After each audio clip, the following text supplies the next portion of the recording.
बोले राजा रामचंद्र भगवान जी की।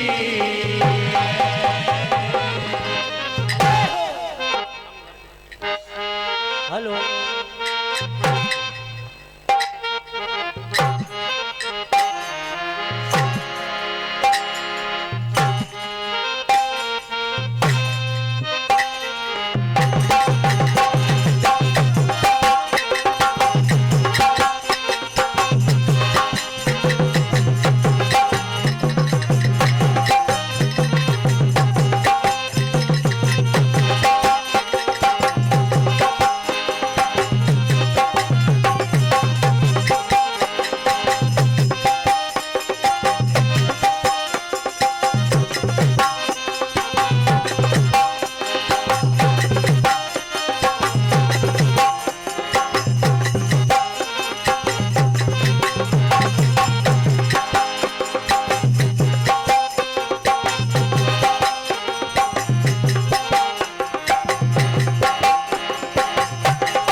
विराजमान सभी महानुभाव और भगवान श्री सीताराम स्वरूप बैठी हुई है जनता जनार्दन।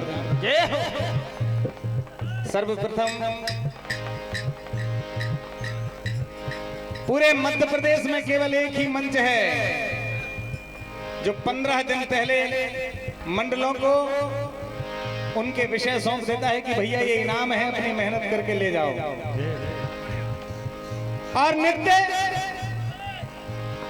सभी मंडल इसमें अपनी मेहनत अपनी बुद्धि के अनुसार अपने गुरु ज्ञान के अनुसार करते हैं। इस वर्ष भी हमें बहुत कुछ सीखने को यहां से मिलकर जा रहा है। परमादरणीय हमारा जो संवाद है, अहंकार अहम भाव ही परिवार विघटन यानी विनाश की जड़ है। पूरा प्रयास रहेगा कि आपके हृदय में ये भजन और इससे निकलने वाला सार आपके जीवन को, इस मंच की मेहनत को साकार करने में सहायक हो। हमारे समाज में पारिवारिक विघटन जो है, इसकी घटनाएं नित्य बढ़ रही हैं। यह अहम भाव ही परिवार की व्यवस्था और समाज को कमजोर करने में बहुत बड़ी भूमिका अदा कर रहा है। ध्यान चाहेंगे, समाज के वरिष्ठजनों और युवाओं को इस विघटन को रोकना पड़ेगा। एक ऐसी पहल चलानी होगी जिससे कि हम इस विघटन से बच सकें। मैं प्रणाम करूंगा इस मंच को जो ऐसे प्रेरक प्रसंगों पर भजनों के माध्यम से इस जनमानस को प्रेरित और जागृत करने के लिए एक नई प्रेरणा की ज्योति प्रज्वलित कर यह अभियान को नित्य कई वर्षों से चलाता आ रहा है। कोटि कोटि प्रणाम इस मंच को।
सभा में द्रौपदी को दुशासन बहुत गलत प्रयासों से उनके चीर को खींचने तक की हद को पार कर देता है।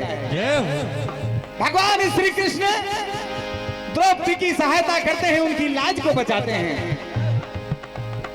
इतने के बाद भी धर्मराज युधिष्ठिर भगवान श्री कृष्ण से प्रार्थना करते हैं कि हे केशव, अगर यह विनाश, ये महाभारत रुक जाए तो कुछ कृपा कीजिए। आप जो भी निर्णय दुर्योधन के सामने जाके एक शांति दूत बनकर कर सकेंगे, हमारी सहायता करिएगा।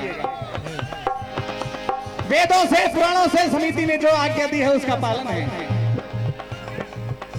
धर्मराज युधिष्ठिर की यह बात सुनकर द्रौपदी बहुत संकोचित हो जाती हैं, बहुत आश्चर्यचकित हो जाती हैं, दुखी हो जाती हैं कि मेरी जो लाज जाने वाली थी उसका क्या होगा अगर केशव दुर्योधन के पास शांति दूत बनकर चले गए।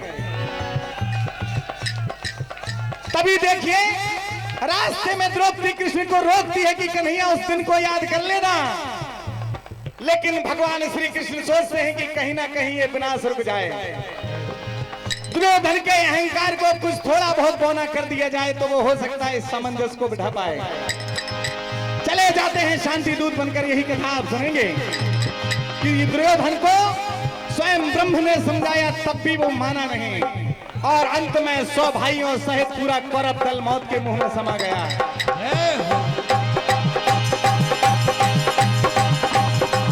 अहंकार में तीनों गए, धन वैभव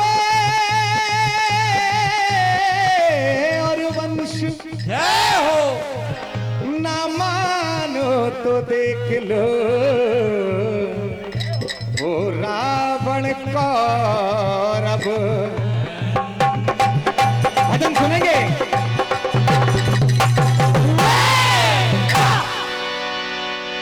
भगवान श्री कृष्ण दुर्योधन की सभा में जाते हैं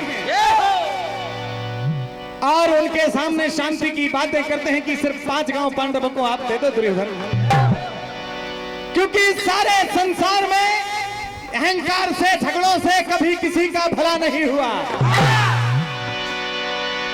क्या कहते हैं भगवान श्री कृष्ण दुर्योधन से, देखिए।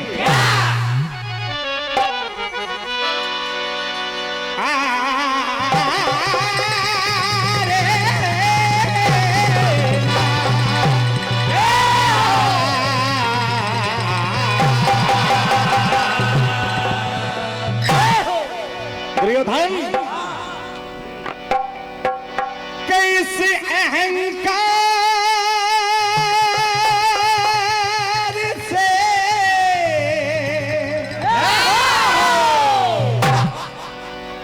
कितने संग छूटे,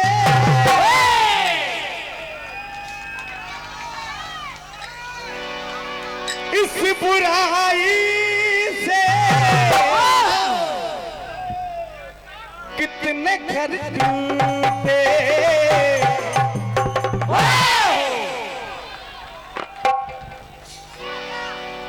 फिर भी अभिमान में क्यों आप,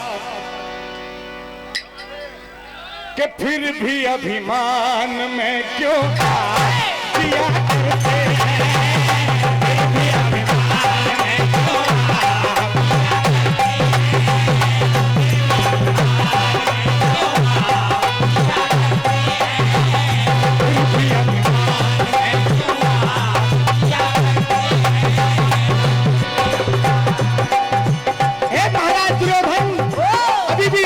समझ जाइए। परिवार घर मिटते, वंश का नाश होता है, वंश का नाश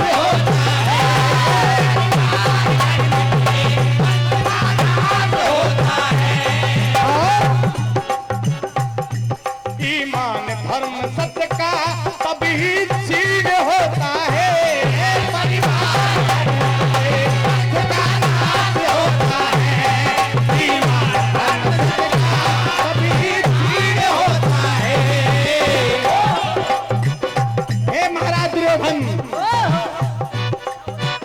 मति भ्रष्ट होती है, सती बहुत होती है,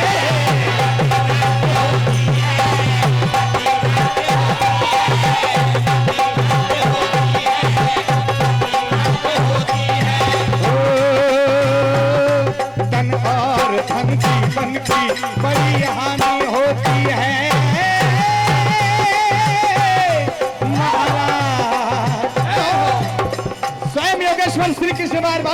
हैं कि महाराज ऐसे अभिमानी कहर जो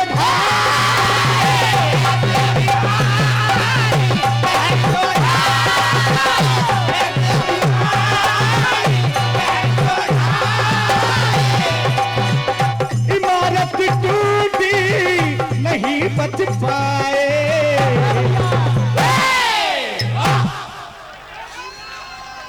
भगवान कन्हैया कहते हैं हे दुर्योधन,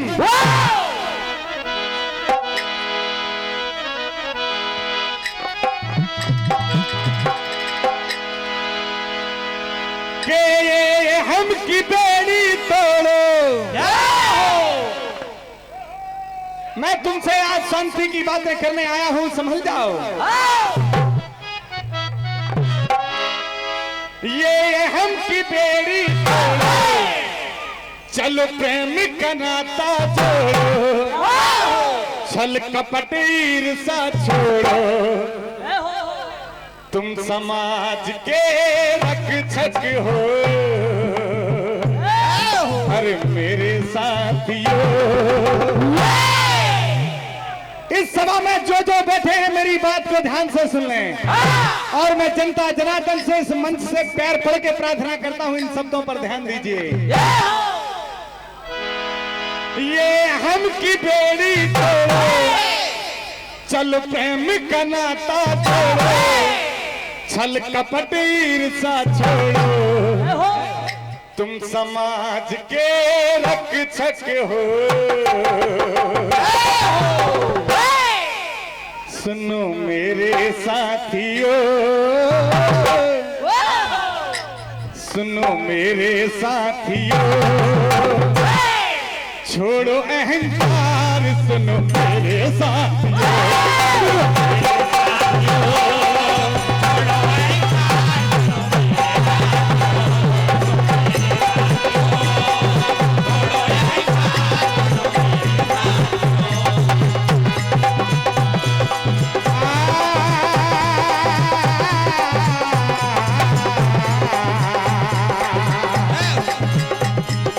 दुर्योधन देखो समझाए श्री कृष्ण ने नातों को,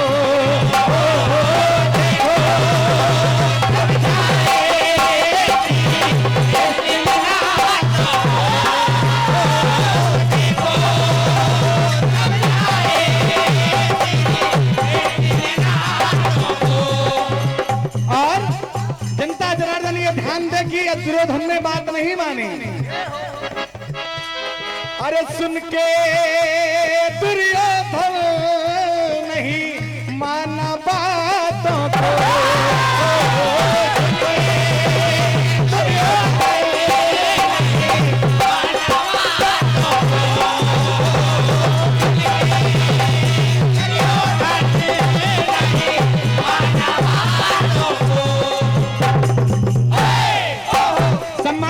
ने जो जो आदेश लिए भगवान श्री कृष्ण ने वो सारे यत्न किए। ओ परिवार सुख समृद्धि का उसको पाठ पढ़ाया था,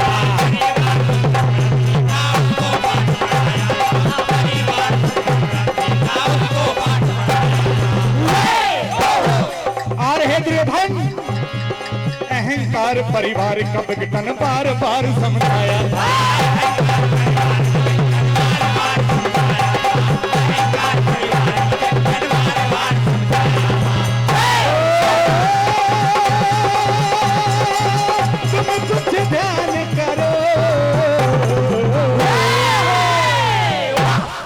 सुनो मेरे साथियों, दूर अहंकार सुनो मेरे साथियों।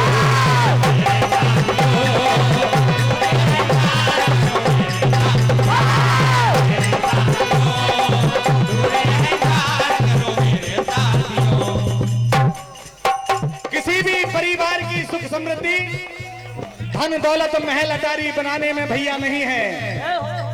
परिवार की असली सुख समृद्धि तो आपसी प्रेम, भाईचारा, सद्भावना, ईश्वर के प्रति सच्ची श्रद्धा और भक्ति ही है। जहां सुमति तह संपत्ति नाना, जहां कुमति तह विपत्ति निदाना। अहंकार, ईर्ष्या, कपट, छल सब छोड़कर आप हृदय में दया, क्षमा और परोपकार को निहित कीजिए। आपका परिवार स्वर्ग से कम नहीं होगा। आगे कहना है,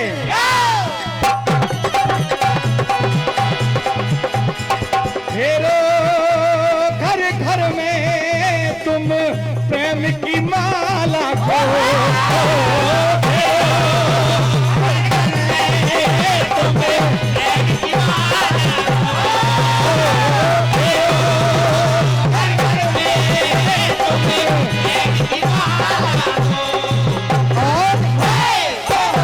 चाहे कुछ भी हो जाए, शांति और सुख से ठंडी करो ज्वाला को।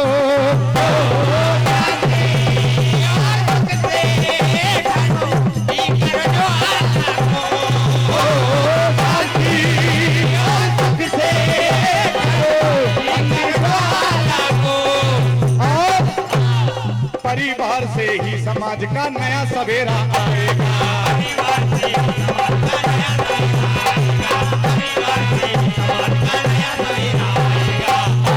और सत्य प्रेम और विनय भाव से विघटन ना हो पाएगा।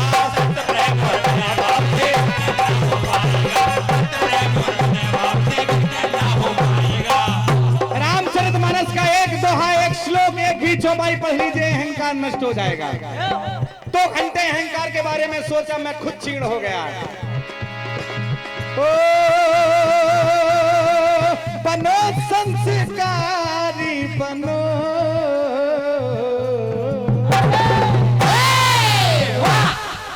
आइए विशुद्ध राष्ट्रगीत भगवान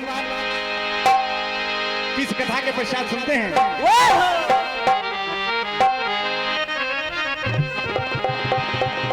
आजादी का अमृत महोत्सव, इसका प्रारंभ 12 मार्च 2021 को गुजरात से हुआ है। इसका नेतृत्व विश्व के सबसे प्रिय लोकप्रिय हमारे प्रधानमंत्री महोदय जी ने अपनी खुद की उपस्थिति में किया। आजादी का अमृत महोत्सव भारत की 75वीं वर्षगांठ मनाने के लिए भारत सरकार द्वारा आयोजित कार्यक्रमों का एक क्रम है। साथ ही इसे जन उत्सव के रूप में भी चिन्हित किया गया है।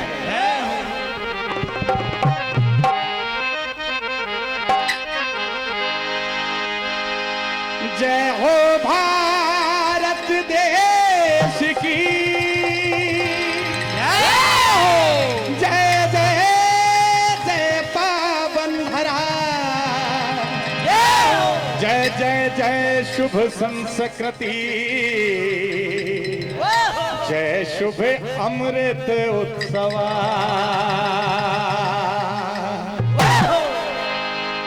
जहां संस्कृति का गान धरा पे, जहां संस्कृति का गान धरा पे, अरे लाए सुखद सवेरा,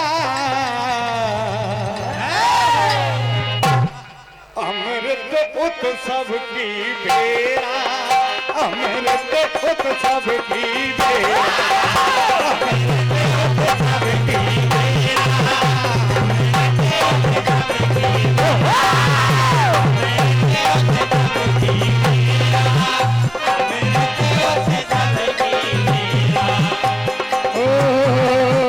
भारत की गौरव गाथा से हम विश्व गुरु कहलाए। भारत की गौरव गाथा से हम विश्व गुरु कहलाए। भारत की गौरव गाथा से हम विश्व गुरु कहलाए।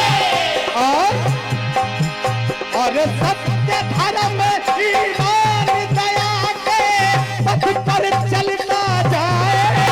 और सत्य धर्म ईमान दया के पथ चलते जाए।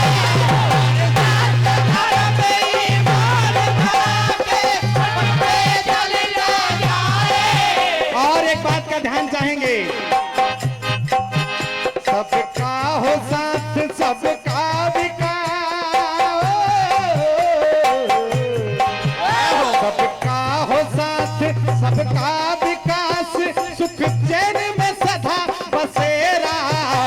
अमृत उत सबकी बेरा